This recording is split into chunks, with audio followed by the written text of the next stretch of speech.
हिंदू हृदय सम्राट शिवसेना प्रमुख माननीय बाळासाहेब ठाकरे यांना अभिवादन करतो। या शिवसेनेचं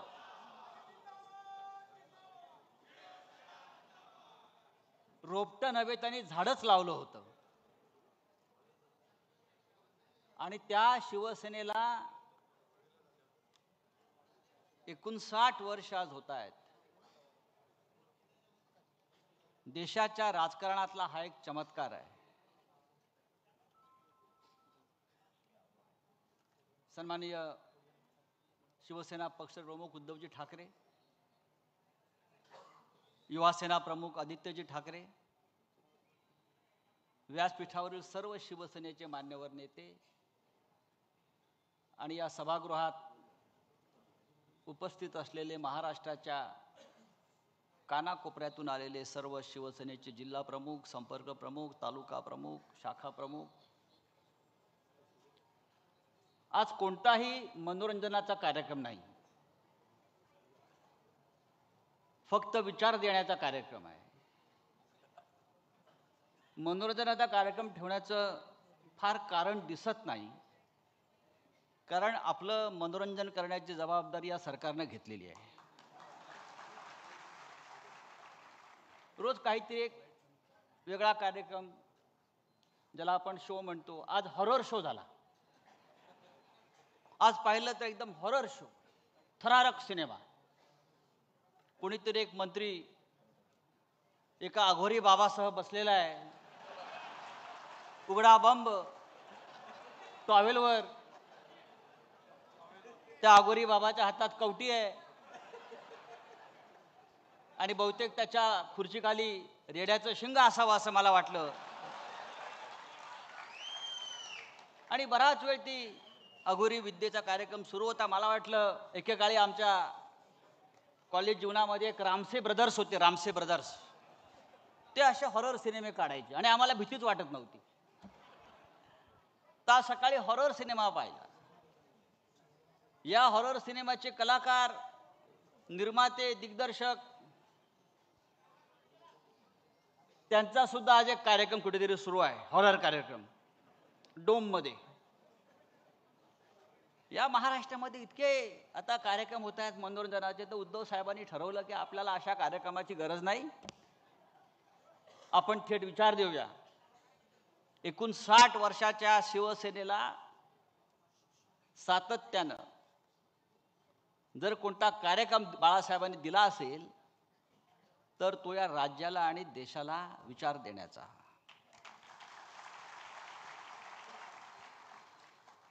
मगाशी अंबादास दानवे या राज्याचे विरोधी पक्षनेते यांनी मराठवाड्यामध्ये त्यांनी जो कार्यक्रम केला आंदोलनाचा, शेकडो गावात, असंख्य तालुक्यात, गाव पातळीवर, क्या हुआ तेरा वादा, क्या हुआ ओ कसम ओ इरादा। खरं म्हणजे ह्या सिनेमाचं नाव फार इंटरेस्टिंग आहे शिवसैनिकांसाठी। इथून जाताना तो मंत्र म्हणून घेऊन गेला पाहिजे। त्या सिनेमाचं नाव आहे हम किसी से कम नहीं। इथे समोर बसलेले शेकडो शिवसैनिक, त्यांनी आपल्या मनाशी एक आत्मविश्वास, एक निर्धार आणि एक जिद्द पक्की ठेवली पाहिजे की हम किसी से कम नहीं, शिवसेना किसी से कम नहीं। हिंदू हृदय सम्राट बाळासाहेब ठाकरे यांनी या शिवसेनेची स्थापना केलेली आहे। आज मुंबईत मगाशी आपण म्हणालात ते इकडे तिकडे होर्डिंग लागलेले आहेत। ज्यांचा जन्म 2 वर्षापूर्वी झाला, आपण बरोबर म्हणालात अंबादासजी, त्यांनाही वाटतं आपण 59 वर्षाचे झालो। आता या मुंबईमध्ये त्यांच्या पक्षाचा स्थापना सोहळा करणं हा मराठी माणसाचा अपमान आहे। त्यांचा स्थापना सोहळा सुरतला व्हायला पाहिजे।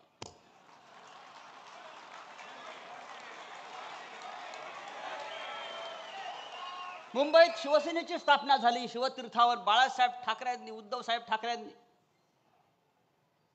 तुमचा पक्ष स्थापन झाला गुजरातमध्ये आणि तुम्ही बाळासाहेब ठाकरेंचा फोटो कसा काय लावू शकता? तुमच्या पक्षाचे प्रमुख आहेत अमित शहा. तुमच्या पक्षाचे प्रमुख अमित शहा आहेत, तुम्ही अमित शहांचा फोटो लावा, वाटल्यास नरेंद्र मोदींचा लावा, आमची काही हरकत नाही. तुम्ही बाळासाहेब ठाकरेंचा फोटो 2 वर्षापूर्वी शिवसेनेची तुमच्या काय गटाची स्थापना झालेली आहे.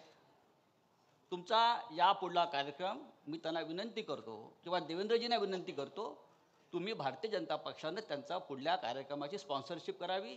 सरदार वल्लभभाई पटेल खूप मोठे आहेत, त्याचं नरेंद्र मोदी स्टेडियम नाव केलं आहे आता, पण ते इथे करतात कार्यक्रम.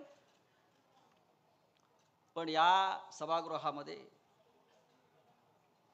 हजारो शिवसैनिक पदाधिकारी जमलेले आहेत. शिवसेना 59 वर्षाची झाली, हा या देशातल्या राजकारणातला चमत्कारच आहे. माननीय बाळासाहेब ठाकरेंनी तेव्हा सांगितलं होतं, या देशामध्ये फक्त 2च सेना राहतील, एक भारतीय सेना आणि दुसरी शिवसेना. बाकी सगळ्या गुंडांच्या टोळ्या. 59 वर्षाची शिवसेना ही आजही विचारानं तरुण आहे. डोंगर कधी म्हातारा होत नाही आणि तुफानाचं वय मोजायचं नसतं आणि वाघ कधी शरण जात नाही आणि वाघ कधी गवती खात नाही. आता हे जे स्वतःला वाघ समजणारे जे लोक आहेत ते अमित शहाचं गवत खात आहेत, मोदींचं गवत खात आहेत.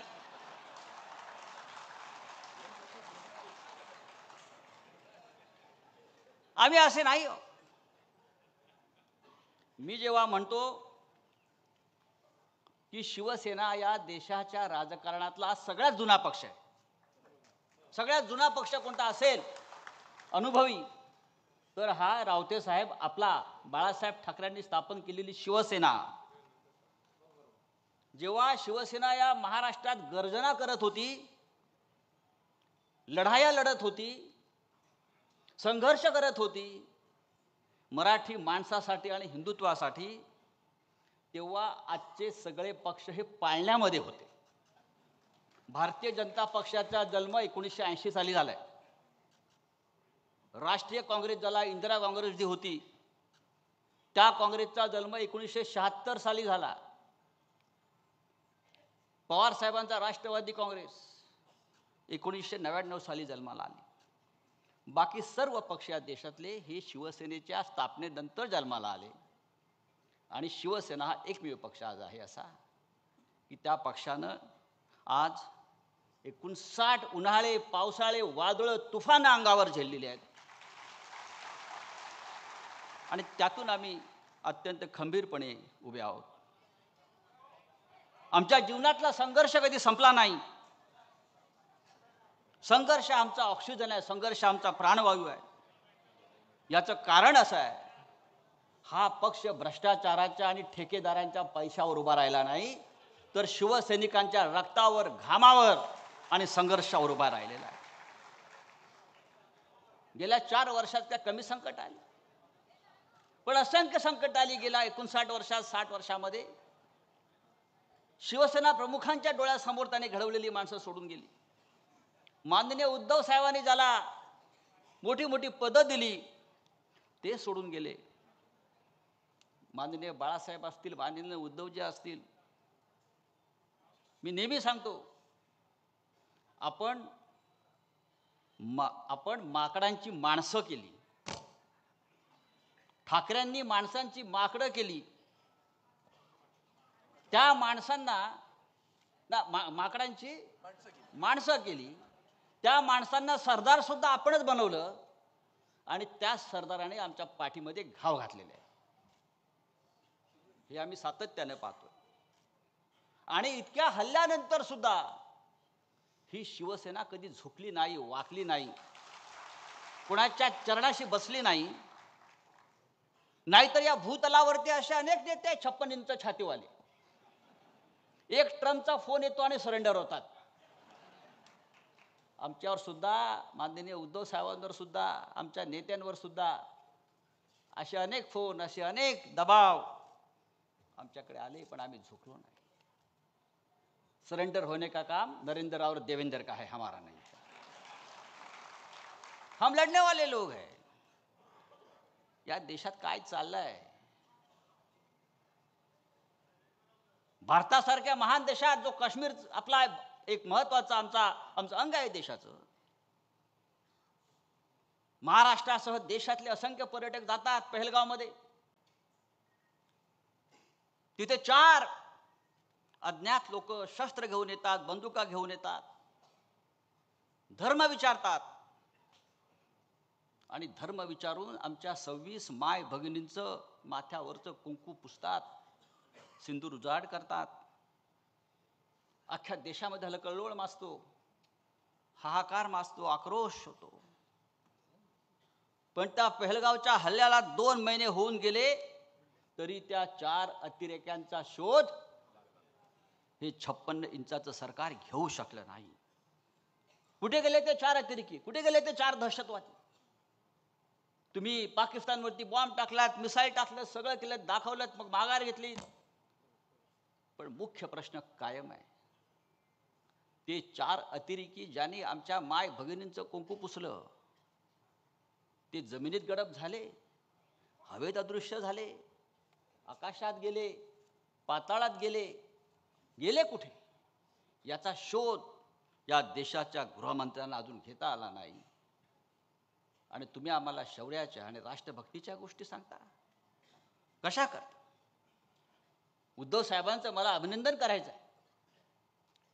ऑपरेशन सिंदूर सुरू झालं, देशावर हल्ला झाला. उद्धवजींनी सगळ्यांना आम्हाला सांगितलं, खासदारांना सांगितलं, नेत्यांना सांगितलं, हा देशावरचा हल्ला आहे, हे देशावरचं संकट आहे. आपल्यातले सगळे मतभेद विसरून सरकार जी कारवाई करते आहे, जी कृती करते आहे, आपण त्यांच्या मागे ठामपणे उभं राहायला पाहिजे. हीच आपली राष्ट्रभक्ती आहे. आणि आम्ही सगळे त्या पद्धतीनं काम करायला लागलो. पण राजकारण कोणी सुरू केलं या हल्ल्याचं? तर भारतीय जनता पक्षानं सुरू केलं. ऑपरेशन सिंदूरच्या नावाखाली आज मतं मागितली जात आहेत. ही आमच्या माय भगिनींचा पुसलेला कुंकवाचा अपमान आहे, मी आपल्याला सांगतो. आम्हाला असं वाटलं की मोदींनी आता लढण्याची जी सुरुवात केली आहे पाकिस्तानबरोबर, आता पाकिस्तानचे 4 तुकडे करूनच आमचं सैन्य मागे येईल. आता इस्लामाबाद, कराची, लाहोर, बलुचिस्तानवरती तिरंगा फडकवून आमचं सरकार मागे येईल. पाकिस्तानातील सगळे दहशतवादी अड्डे उद्ध्वस्त करून आमचं सरकार, आमचं सैन्य मागे येईल, शांत राहील. पण काय दुर्दैव या देशाचं.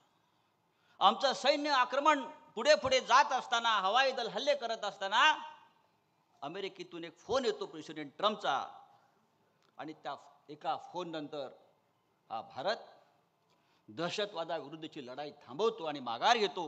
आणि ही माघार का घेतली हे नरेंद्र मोदी आजही आम्हाला सांगू शकलेले नाही. आणि आज तेच प्रेसिडेंट ट्रम्प पाकिस्तानच्या लष्कर प्रमुखाला त्याच्या व्हाईट हाऊसमध्ये जेवायला बोलवतात, डिनरला बोलवतात आणि बोलतात, आय लव्ह पाकिस्तान. हे नरेंद्र मोदींचे मित्र. आणि आम्हाला राष्ट्रभक्ती शिकवताय, आम्हाला हिंदुत्व शिकवताय. आमच्या हिंदुत्वावरती तुम्ही प्रश्नचिन्ह उभा करता, आमच्या राष्ट्रभक्तीवरती प्रश्नचिन्ह निर्माण करता. या देशामध्ये डी कंपनीचं राज्य सुरू आहे. डी कंपनीचं राज्य सुरू आहे. दिल्लीमध्ये डी म्हणजे डरपोक आणि महाराष्ट्रातलं डी म्हणजे डायरेक्ट डी, ज्याला तुम्ही डी डी म्हणता. या डी कंपनीचे, या मुंबईतले, महाराष्ट्रातले अंडरवर्ल्डचे सगळे लोक भारतीय जनता पक्षानं आपल्या सरकारमध्ये घेतले आहेत. त्याच्यामुळे हे सरकार डी कंपनी चालवते आहे. आणि मला असं वाटतं प्रत्येक शिवसैनिकानं मतदारांपर्यंत, लोकांपर्यंत हा अत्यंत महत्त्वाचा विषय जो आहे हा आपण घेऊन गेला पाहिजे.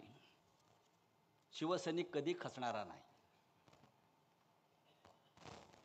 बाळासाहेब ठाकरेंनी जी आम्हाला प्रेरणा आणि ऊर्जा दिलेली आहे ती अशी कच खाणारी नाही आहे. आम्ही लढणारे लोक आहोत आणि आम्ही लढत राहू. आमचा नेता सन्माननीय उद्धव ठाकरे हा सुद्धा रणमैदानात उभा राहून सगळी आव्हानं झेलत आमच्याबरोबर लढतो हे लक्षात घ्या. जाता जाता मी इतकंच सांगेन, उद्धव साहेब, हे चित्र आपण पाहिलं असेल, हा उत्साह आपण पाहिला असेल. महाराष्ट्रात शिवसेनेचे नेते जिथे जिथे जात आहेत त्या प्रत्येक ठिकाणी शेतकरी, कष्टकरी, कार्यकर्ते हे जमा होत आहेत. कालच्या विधानसभेच्या निकालावर त्यांचा आजही विश्वास नाही आहे, पण तरीही ते लढण्यासाठी उभे आहेत. आपलं नेतृत्व त्यांना हवं आहे आणि संघर्ष करण्याची त्यांची तयारी आहे. शिवसेनेचा पुढला विजयाचा मंत्र कोणता असेल तर लक्षात घ्या, संघर्ष हाच आमच्या विजयाचा मंत्र आहे आणि आम्ही संघर्ष करण्यासाठी तयार केला पाहिजे. हिंदीमध्ये एक प्रसिद्ध कवी आहेत गोपालदास नीरज म्हणून.